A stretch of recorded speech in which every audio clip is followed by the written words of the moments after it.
Production and consumption of fashion has rapidly grown in the last century. Instead of one collection per season, brands are releasing weekly new trends that make consumers feel the urge to purchase. But there are several alternatives to follow these trends without purchasing mass production items. Lisanne introduced us to her own alternative. We are at my shop Heetstrijken in The Hague. It's a shop for vintage clothing and products of young designers. Lisanne explains to us her motivation for opening up the shop. This need of buying stuff is kind of human. We should not be ashamed of it, but try to find a solution that is good for the environment, but still that we still can follow this urge of having new things in our closet. I think fast fashion is really, really bad for the environment, and nowadays we should all be more conscious about where our clothes are coming from and where to buy. According to her, it is completely possible to stay up to date with the fast-changing trends through second-hand shopping. So if you look at Monkey or H&M or Zara, what is really, really trendy right now are sets with the same print.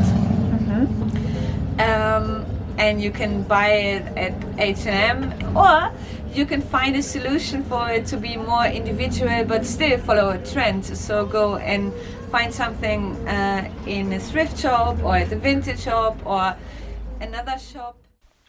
Corporate fashion trend analyst Sam Greenwood elaborates on the theory behind this. Looking back at the history of fashion, we can see evolution of different trends.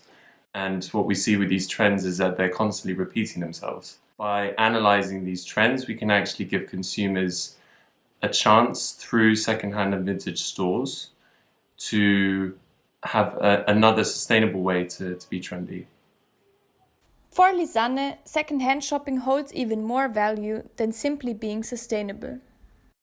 I think the difference here is also you get this extra that somebody else was wearing it before you, and you have all these history you are buying. Like, I really like it that you give this thing you're buying a second life, and that it's also nice it has memories before you. While visiting Lisanne, we got the chance to hear the perspective of one of her customers. Second-hand clothes in general are unique and also sustainable. Big brands, they use a lot of energy, people's energy, planet's energy, and I think it's really an industry that is really not really good for us, the humans, the planet. And second-hand is a way of recycling. Nothing is wasted. By the example of Lisanne's second-hand store, we got to see a sustainable way to stay up to date with emerging trends.